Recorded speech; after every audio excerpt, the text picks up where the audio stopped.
Halo semuanya, nama saya Samuel Hendrik Panjaitan, mahasiswa Fakultas Kedokteran Universitas Sumatera Utara, angkatan tahun 2020, dengan NIM 200100184. Untuk tugas kali ini, saya ingin berbicara tentang HAM atau Hak Asasi Manusia. Sebelum lebih maju lagi, kita harus mengerti dulu apa sih pengertian dari HAM itu.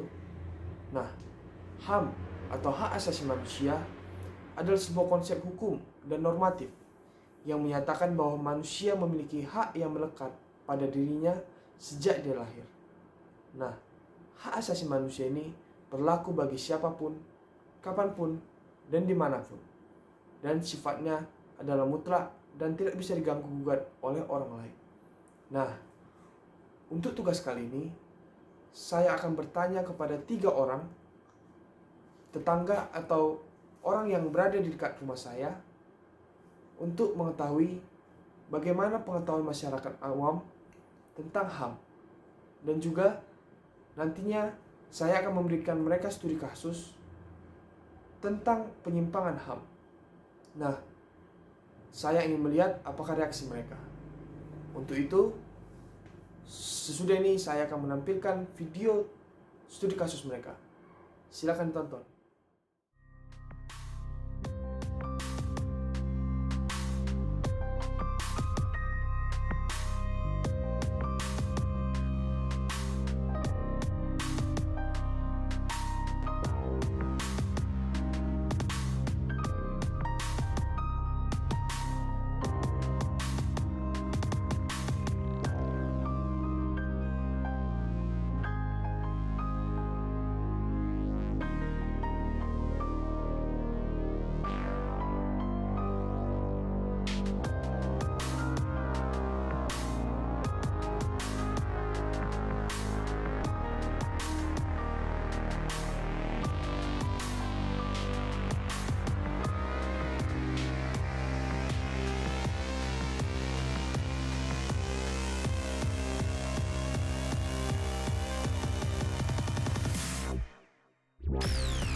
Nah, tadi kita sudah melihat video penyimpangan HAM atau studi kasus yang akan kita berikan kepada para narasumber kita.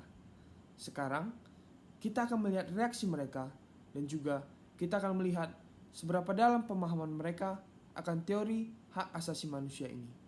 Mari kita saksikan. Jadi HAM itu adalah sesuatu hal yang berhak dimiliki oleh setiap individu atau masing-masing orang itu sesuai dengan keberadaan dia sebagai manusia, dan HAM itu berhak dimiliki dan sudah dimiliki oleh setiap individu itu sejak lahir. Yang saya ketahui tentang HAM adalah kewenangan yang didapat seseorang dari sejak lahir yang tidak dapat diganggu-gugat. Menurut saya pribadi, HAM itu menyatakan bahwa setiap manusia, siapapun orangnya, memiliki hak yang sama, dan hak tersebut sudah diatur di dalam hukum maupun secara tidak tertulis juga ada. Jadi, setiap manusia berhak akan hak tersebut. Jika ada yang sedang melanggarnya, kita bisa menuntut pelaku yang sudah melanggar HAM tersebut.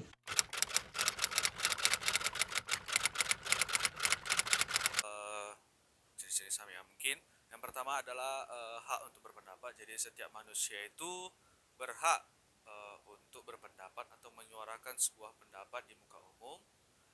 Yang kedua itu adalah hak untuk memiliki atau memeluk sebuah agama, di mana kita tahu di Indonesia ini punya 5 agama. Dan mungkin yang terakhir adalah hak untuk tidak disiksa dan hak untuk tidak dipaksa. Contoh HAM yang saya ketahui, hak seseorang untuk memeluk agamanya, hak seseorang untuk beribadah, dan hak seseorang untuk mendapatkan hidup yang layak.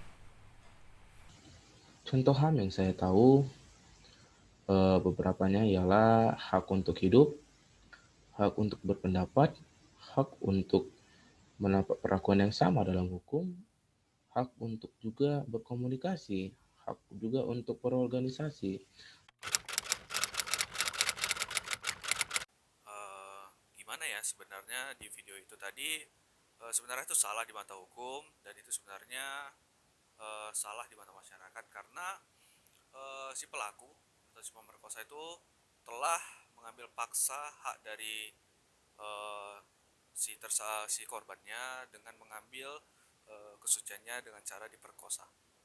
Sangat miris sekali, karena selain luka fisik yang didapatkan oleh si korban, korban juga mengalami luka batin yang sangat sulit untuk disembuhkan, dan itu berdampak buat masa depan si korban.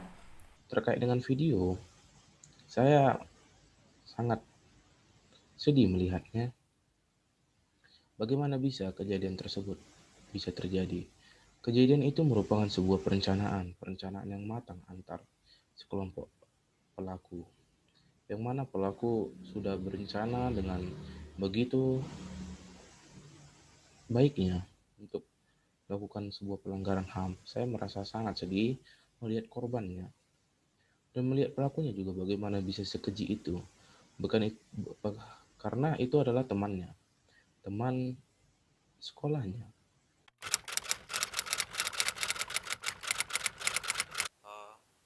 Mungkin ya. Ya, Saya pikir itu merupakan pelanggaran HAM yang sangat berat, yang mana HAM korban tersebut sudah direnggut dan pelaku tidak berpikir panjang akan hal itu.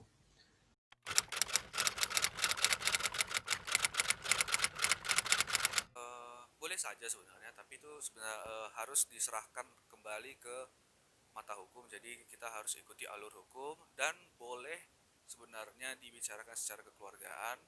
Kalau keluarga dapat menerimanya dengan baik, dan kalau keluarga tidak bisa menerima dengan baik, mungkin ke jalur hukum. menurut saya, pelaku tersebut sangat cocok sekali dijatuhkan hukuman mati. Karena secara tidak langsung, pelaku tersebut telah merusak psikis si korban, dan itu berdampak buat masa depan korban nantinya. Terkait hukuman, menurut saya percaya saya tidak bisa menjudge itu bisa dihukum mati atau tidak, karena saya pribadi orangnya adalah mengikuti hukum yang berlaku. Ketika hukum berkata itu layak, ya saya layak. Dan menurut saya pribadi itu saya tidak bisa menentukannya juga, karena berat untuk saya menentukannya. Karena itu adalah masih SMA, masih seorang pelajar, mungkin bisa dihukum dan diberi pelajaran. Iya, saya sangat sedih akan video tersebut ya.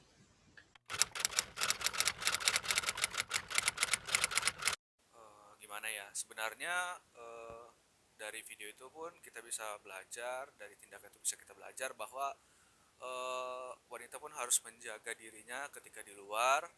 Dan sebenarnya paling penting adalah peran orang tua dalam mendidik anak-anaknya, terutama harus diberikan sejak dini pendidikan mengenai seksual. Solusinya agar hal itu tidak terjadi ialah secara jangka panjangnya pelajaran moral sejak dini, pelajaran etika sejak dini.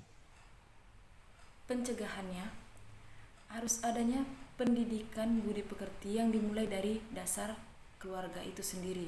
Adanya pondasi keluarga, adanya keharmonisan yang didasari di dalam keluarga. Nah, dari video tadi, saya bisa menyimpulkan, kalau ketiga narasumber saya, mereka mengerti tentang konsep dari hak asasi manusia. Dan itu adalah hal yang bagus atau hal yang positif untuk zaman sekarang. Karena sangat banyak orang-orang di zaman ini tidak mengetahui hak dia sendiri dan hak orang lain. Sehingga banyak penyimpangan-penyimpangan yang terjadi di kehidupan bermasyarakat. Oleh karena itu, kita bisa menjadikan ketiga sampel ini menjadi role model bagi kita agar mengerti tentang pentingnya konsep hak asasi manusia itu, agar tidak terjadi penyimpangan-penyimpangan dalam kehidupan bermasyarakat. Sekian dari saya mengucapkan terima kasih kepada tiga narasumber yang meluangkan waktunya dan beberapa orang yang tidak bisa saya sebutkan namanya. Dan juga saya ingin meminta maaf jika ada kesalahan pada tutur kata ataupun tingkah laku. Saya Samuel Hendrik Panjaitan, salam keadilan.